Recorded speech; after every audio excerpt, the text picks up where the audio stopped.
करुणाकरातमोदकं समाधिसाधकं कलाधरावतं सकं विलासिलोकरक्षकं मुदाकरातमोदकं समाधिसाधकं कलाधरावतं सकं विलासिलोकरक्षकम् अनायकैकनायकं विनाशिते भदैत्यकं नदाशुभाशुनाशकं नमामि तं विनायकम्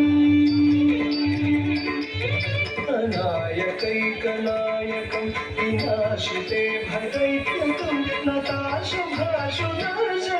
नमामि तं विनायकम्